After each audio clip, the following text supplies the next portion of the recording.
Well, we need Greenland for national security purposes. I've been told that for a long time, long before I even ran. I mean, people have been talking about it for a long time. Durant son premier mandat, Donald Trump disait déjà vouloir acheter le Groenland. Aujourd'hui, il est un peu plus vindicatif et laisse même entendre vouloir le récupérer par la force. Alors, bien que ce soit probablement qu'un moyen de pression, pourquoi veut-il mettre la main sur cette île-continent? Et plus largement, quels sont les enjeux autour de la zone arctique de la planète, rarement représentée sur les cartes?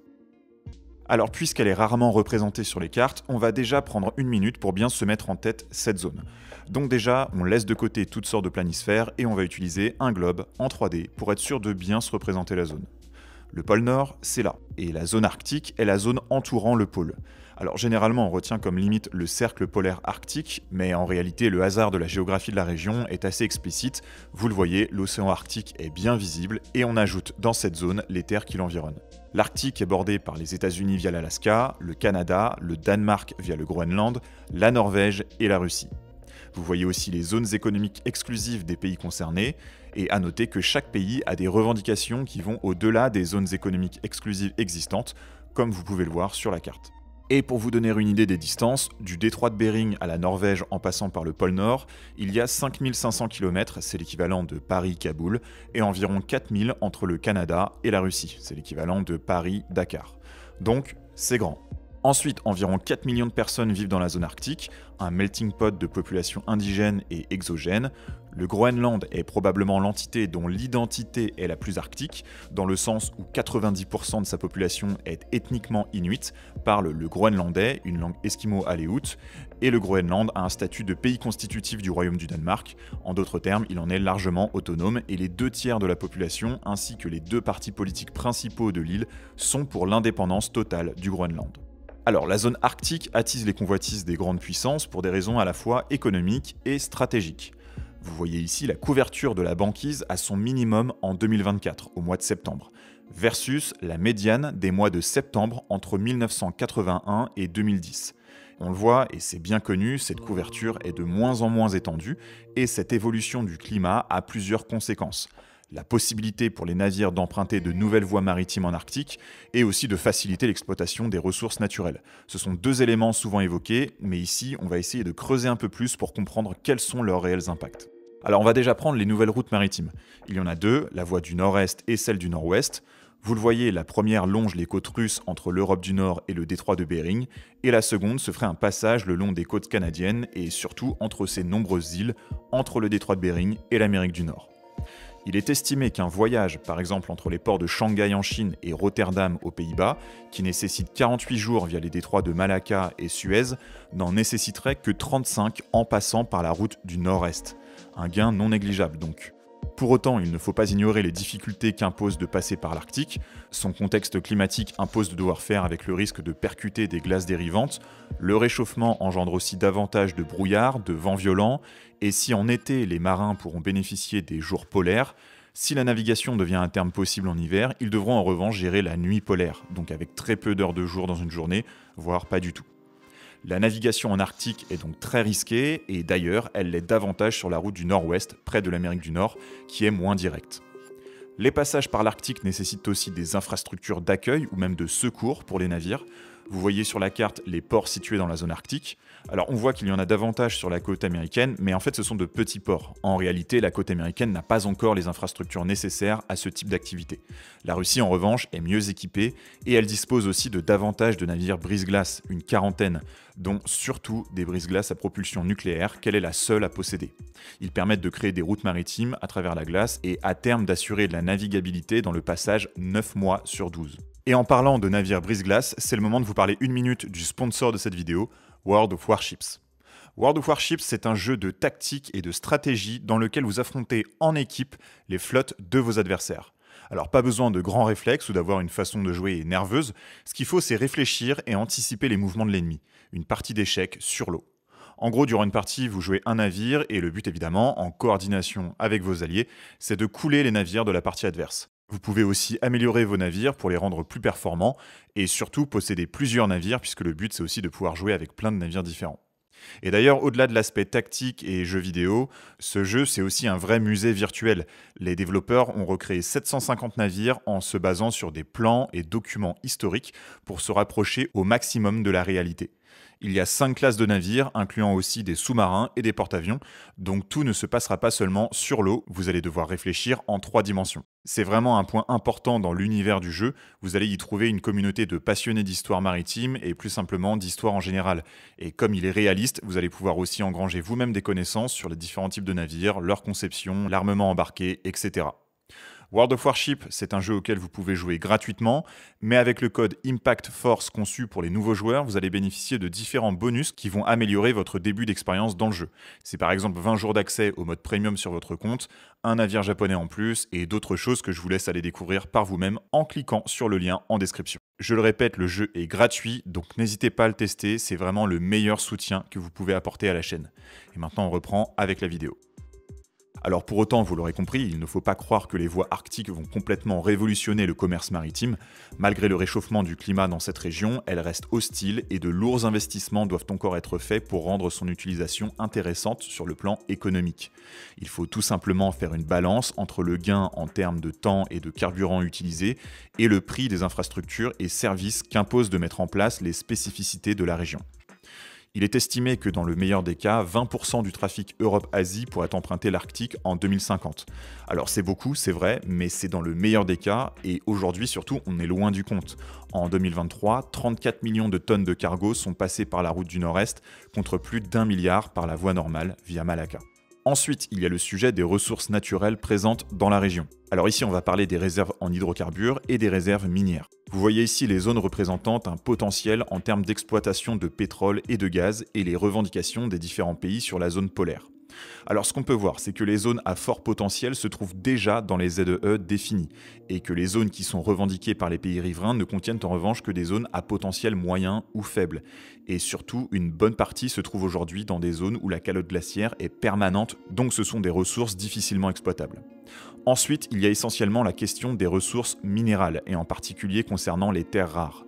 Alors les terres rares, c'est un ensemble de métaux qui ne sont d'ailleurs pas spécialement rares, ils sont même assez abondants, mais le problème c'est qu'on trouve moins de gisements avec de grandes concentrations de terres rares que pour d'autres métaux ou minerais. Et forcément, la concentration sur un gisement va directement impacter sa rentabilité. Les terres rares sont massivement utilisées dans les appareils électroniques, notamment dans 2 domaines d'application stratégiques, la construction d'infrastructures liées à la production d'énergie renouvelable ou le stockage d'énergie, et dans le secteur de l'armement de pointe. Les grandes nations sont en compétition pour le contrôle du marché des terres rares qui est aujourd'hui dominé par la Chine. En 2023, elle en a produit au moins 240 000 tonnes, soit 69% de la production mondiale, et les États-Unis arrivent en seconde position avec seulement 43 000 tonnes.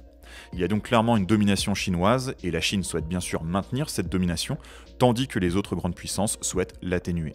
Alors le rapport avec l'Arctique, ce sont essentiellement les gisements de terres rares présents au Groenland, et on fait donc le lien avec les déclarations de Trump de fin 2024, début 2025. Vous voyez sur la carte les endroits où la présence de terres rares est avérée, et maintenant les zones où la présence de grandes concentrations de terres rares est possible. Et on va aussi préciser que le Groenland abrite des gisements d'uranium sur son sol, les voici sur la carte. Alors très bien, mais tout ce que je vous montre là, c'est sur le sol groenlandais, et donc danois, un pays souverain. Donc qu'est-ce que les intérêts des grandes puissances mondiales viennent faire là ? Eh bien l'objectif c'est d'investir au Groenland afin d'en contrôler au moins en partie les ressources. Et du côté du Groenland, c'est l'occasion de recevoir des investissements dans un contexte de marche vers l'indépendance. Et pour que ce soit clair, on va rappeler quelques petits points concernant le Groenland. Alors c'est un territoire grand comme un peu plus de 3 fois la France, peuplé de 57 000 habitants, dont 90% sont inuits. Le Groenland a acquis un statut d'autonomie du Danemark en 1979. Ce statut a été renforcé en 2010 avec une prise de contrôle de la gestion des ressources de l'île par le gouvernement groenlandais. Le Groenland dispose de son propre parlement, l'Inatsisartut, et est dirigé par un premier ministre. Actuellement, c'est Mute Burup Egede depuis 2021, et il est membre du parti politique inuit Ataqatigiit, d'orientation socialiste écologique. Mais les élections législatives du 11 mars 2025 ont largement été remportées par l'opposition de centre-droit. La logique voudrait donc que Egede ne reste pas au pouvoir. Il faut savoir que le Groenland avait engagé une politique de tolérance zéro dans l'extraction d'uranium à partir de 1988, par crainte des pollutions engendrées par de telles exploitations. Ces interdictions ont été levées en 2013, puis réappliquées en 2021 lors de l'arrivée au pouvoir de Egede. Le problème, c'est que le plus grand gisement de terres rares au Groenland, qui est aussi considéré comme le second plus grand gisement au monde, contient également de l'uranium. C'est le gisement de Gvanfjeld dans le sud de l'île. Alors la zone de Gvanfjeld a été acquise en 2007 par une société minière australienne, dont l'actionnaire principal est depuis 2016 la compagnie chinoise Chenghe Resources, avec 11% des parts. La compagnie avait obtenu des licences d'exploitation pour une mine à ciel ouvert, mais avec les élections de 2021 et l'arrivée au pouvoir de Hegede, le projet a été stoppé. La crainte était que l'extraction cause des pollutions locales qui auraient impacté la vallée de Narsak, qui compte parmi le petit 1% de surface du Groenland où l'agriculture est possible. Alors ce ne sont pas les seuls investissements, évidemment. Actuellement, il y a 6 sites de grande importance qui bénéficient de licences d'exploitation minière en cours. Vous les voyez sur la carte. Et vous le voyez, on ne parle pas ici que de terres rares. On a du zinc, du rubis, du titane et autres. Et on a des investisseurs venant de plusieurs pays et aussi des multinationales n'ayant plus vraiment d'origine. Donc, si on récapitule, on sait que le Groenland abrite de nombreuses ressources en minerais et métaux. Quelques mines sont ouvertes, mais d'autres à fort potentiel restent fermées du fait de normes environnementales imposées par le gouvernement groenlandais. Sauf que ce statu quo, il tient jusqu'à ce que la loi change, jusqu'à une potentielle alternance politique. Et les prochaines élections législatives vont se tenir en mars 2025. Alors évidemment, suite aux déclarations de Trump sur sa volonté d'acheter le Groenland, voire d'employer des moyens plus brutaux pour en prendre le contrôle, une partie de la classe politique groenlandaise craint des ingérences extérieures dans ces élections. Le Parlement a même adopté une loi interdisant les dons anonymes ou étrangers aux partis politiques pour essayer de prévenir le phénomène. En parallèle, Hegede a aussi évoqué implicitement une volonté d'aller vers l'indépendance du Groenland en 2025. Certains parlent d'un référendum au printemps, mais est-ce très pertinent étant donné les déclarations récentes de Trump? Ne vaut-il mieux pas temporiser un peu pour voir ce que le président américain compte réellement faire et quel deal peut être conclu? Quoi qu'il en soit, que ce soit le premier ministre groenlandais ou la première ministre danoise, les deux ont répété que le Groenland n'était pas à vendre. La première ministre danoise a également dit être ouverte à plus de coopération, notamment sur le plan stratégique. Car en effet, le Groenland représente un intérêt stratégique pour les États-Unis.